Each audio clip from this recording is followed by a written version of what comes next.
I need to make sure I look really, really pretty. Like,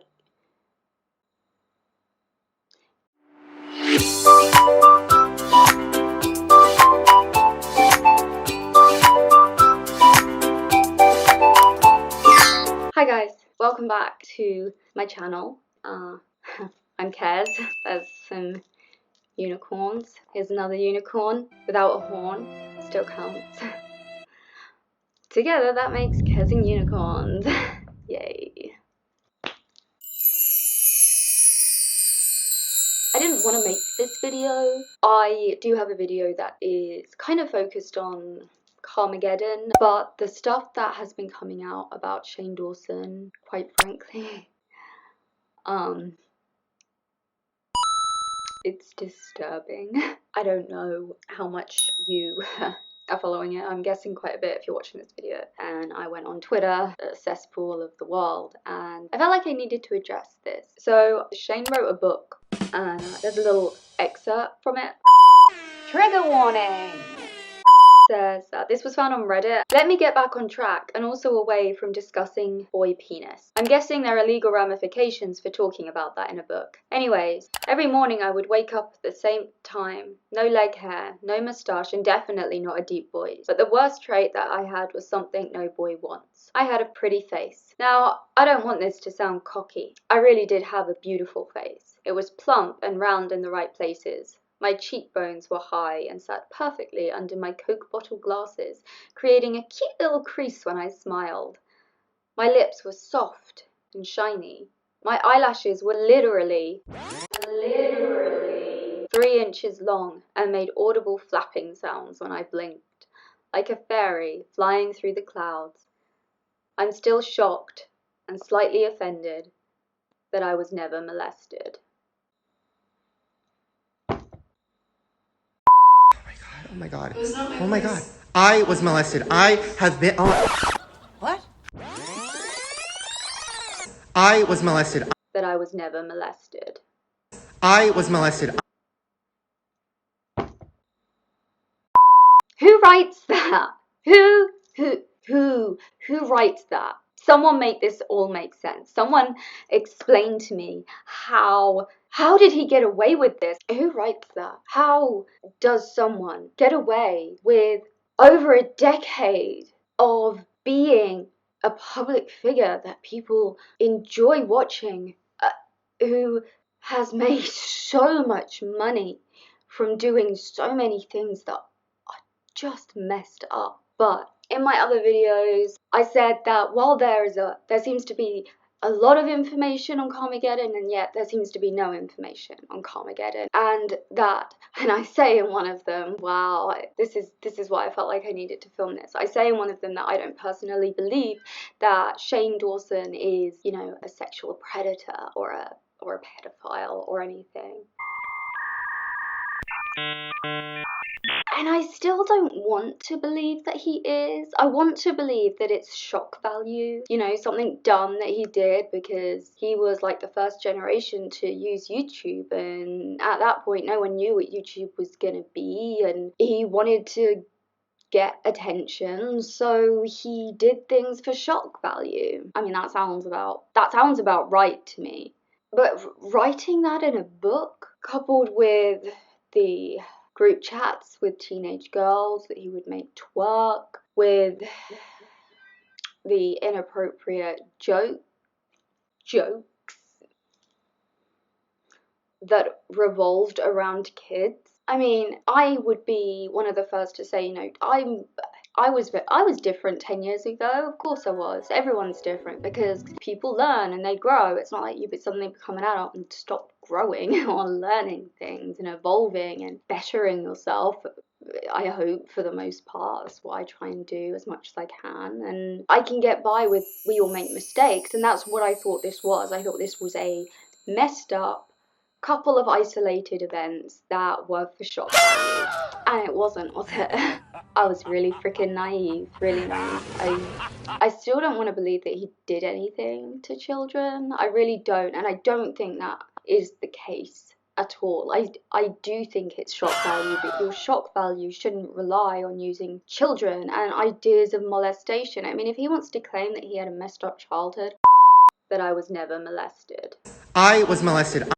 I had a messed up childhood. That doesn't mean I go around being like, oh, I wish I was assaulted when I was 5. Like, I can't even believe I even just said that as a example. I mean, I was sexually assaulted when I was a minor. You know, in the UK, 16 is the legal age of consent. I was sexually assaulted when I was 15, and it was non-consensual. Even if it could have been consensual, it was non-consensual. But no one wants that. Can you imagine, like, being a child and reading that and being like, Oh, so, yeah, I need to make sure I look really, really pretty. like,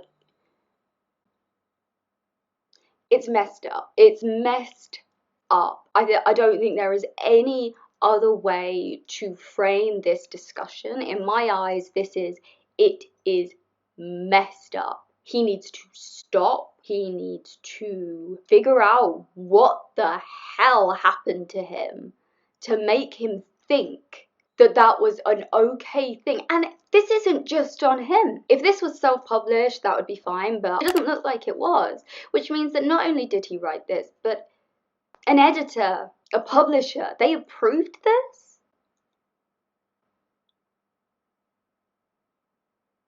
And let's just make one thing clear. 10 years ago, let's go back 10 years. Let's think about his Shane channel. Back then, I'm not saying it's good and I'm not saying it's acceptable, but 10 years ago, that was comedy. There was a lot of that stuff going on. There were movies made. There were a lot of TV shows that worked off stereotypes. As someone who worked in theater, I could go into a history of comedy, from ancient Greece to Commedia dell'arte and Charlie Chaplin. Let me know if you want that in the comments below. So I'm not saying that I agree that it was an okay thing to do, but there was a precedent for it. And yeah, his Shane channel should have been taken down ages ago, because it hasn't been okay for a long time. And even then it wasn't really okay, but people were kind of like, oh, it's edgy humour, you know, it was a different world before. So I can say that, but the stuff with children is not edgy humour. It's disturbing, and the more I read, the more disturbed I get. If you go into my Twitter, if you want to go into my Twitter, because people apparently do that to see if, like, they can catch you out. Someone called Shane a predator and I responded saying, let's not say that, that's a really serious allegation. I don't think that's what this was. And that was like, it was before Tati dropped her video. And then I saw a thread and I was like, okay. So I went back to that comment and the person had blocked me. But I commented on the thread saying, you know, actually, after going away and educating myself, I can understand where this person was coming from. And I wanted to apologise to them, but obviously they blocked me. And I'm not going to, you know, force someone to hear an apology that would be for my sake, you know. But I just don't know how to feel right now. I feel really, really disturbed. I'm trying to figure out how he got away with this up until now. Why is this breaking now? Is this Jeffree Star? Is this Jeffree Star trying to do what Tati said and leak a load of stuff on Shane Dawson? But the thing is, this has been up on his channel for a long time, but who really is going to go this far back in time to look at all of this stuff that he was doing years ago? Maybe it's quarantine. And I hate to be the person to say this, but I kind of feel like, do we need to apologize to Onision at this point? Because this is one of the problems with T, in my opinion. Onision, when he said about Shane Dawson being a predator, everyone was like, shut up, Onion. No, go away. Stop spreading hate. And then what was it hate? And we in turn directed that hate further towards Onision. And I kind of feel like we need to apologize to him. I'm not saying that like all is forgiven, because Onision has done some messed up shit, in my opinion. And I've never liked his content. I don't get what his content ever was. I've seen like a couple of videos and just been like, what? But yeah, I feel like we as a community owe him an apology. Anyway, I needed to make this statement on my channel. The problem is, I feel like right now, if you don't speak out actively against what's going on, people might get the wrong idea. You know, I wanted to get the cremated palette by Jeffree Star before I knew quite how much messed up stuff he'd done in the past and before all of this happened.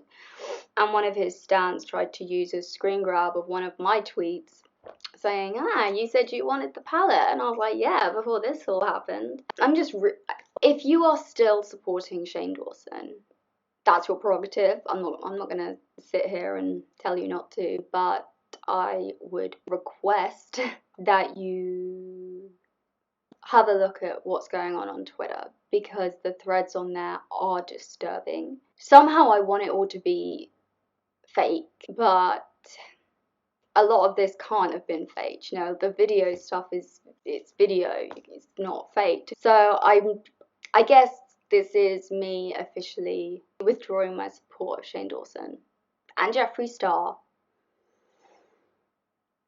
Not that I ever majorly supported Jeffree Star, but just to make that clear, I can't support someone who has done as much as he has. And I need you guys to know that, because I don't want to get misunderstood. No, I will not be going back through my tweets and deleting things that no longer align with my core beliefs, because what's the date? Any tweet will have been before that.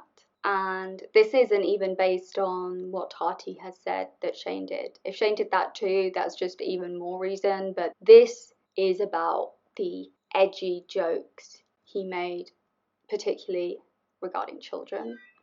And the fact that he continued to sell his Shinene merch up until very recently, which is not okay either. Okay? It's weird. I've never done a video this short before. I don't know what to do with it. But yeah, anyway, thank you for listening. Let me know your thoughts down below on this whole situation. As I said, this is very much relevant to Shane and his past, but I don't support Jeffree Star either. So that's it. Fuck this shit, I'm out. Arigatou gozaimasu. And keep on unicorning until I see you very soon in my next video.